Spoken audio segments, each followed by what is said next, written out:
अभी हम लोग चुनाव आयोग से मिलके आ रहे हैं। हमने सुबह ही टाइम मांगा था और अभी आने के जस्ट पहले हमारे पास उनका फ़ोन आया और उन्होंने इतने शॉर्ट नोटिस पे हमें मिलने के लिए बुलाया। इसके लिए हम चुनाव आयोग का बहुत बहुत शुक्रिया अदा करना चाहते हैं।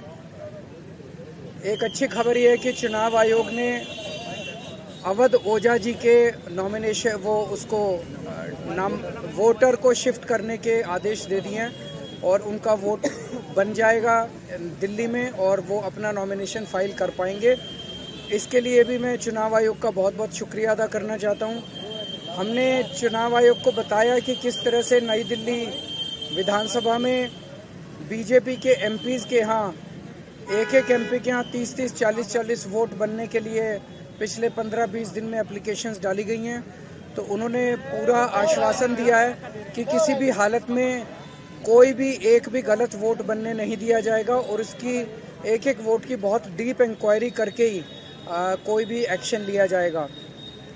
और तीसरा था कि खुलेआम नई दिल्ली विधानसभा के अंदर उनका कैंडिडेट जो है वो चादरें बांट रहा है। कल किदवई नगर में चादरें बटी है, एक कॉलोनी के अंदर जूते बांटे गए हैं, एक और कॉलोनी में जैकेट्स बांटी गई है, पैसे बांटे गए, चश्मे बांटे जा रहे हैं।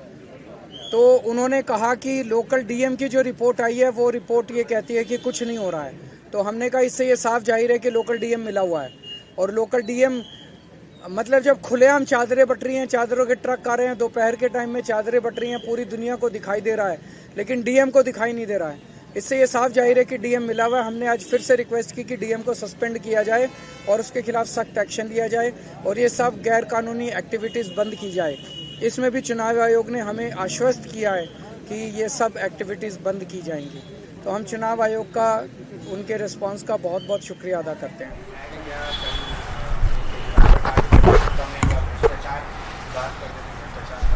और उन्होंने ये भी कहा कि अडानी पर कभी एक शब्द भी नहीं बोला है। इससे ज्यादा हास्यास्पद बात कोई हो सकती है? इसका मतलब खुद ये साबित होता है कि झूठ का प्रचार राहुल गांधी जी कर रहे हैं। भाई, अडानी के ऊपर अगर हिंदुस्तान में सबसे ज्यादा किसी ने बोला है, उसके भ्रष्टाचार पे किसी ने बोला है, तो अरविंद केजरीवाल जी ने बोला है।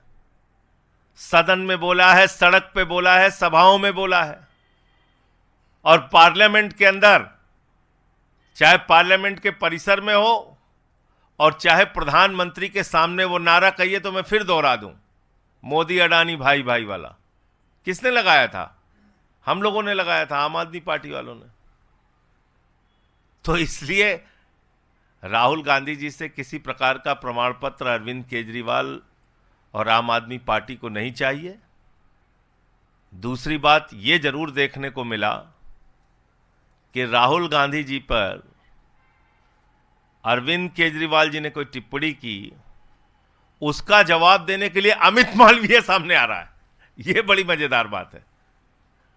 भारतीय जनता पार्टी राहुल गांधी पर जवाब देने के मामले में राहुल गांधी का बचाव करने के लिए सामने आ रही, यह बड़ी हास्यास्पद बात है और यह बड़ी चौंकाने वाली बात भी है, हैरान करने वाली बात भी है कि अमित मालवीय राहुल गांधी के बचाव में आ रहा है। तो आप समझ सकते हैं अब इसमें और ज्यादा क्या बोला जाए।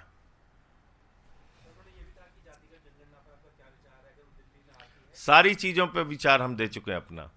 जातिगत जनगणना से लेकर सारे मुद्दों का हम सब अपनी बात रख चुके हैं। जातीय जनगणना के कब खिलाफ थे हम? जातिगत जनगणना के खिलाफ कब हम बोले हैं? जातीय जनगणना के पक्ष में बोले हैं। जातीय जनगणना कराने के पक्ष में सैकड़ों बयान है हमारे।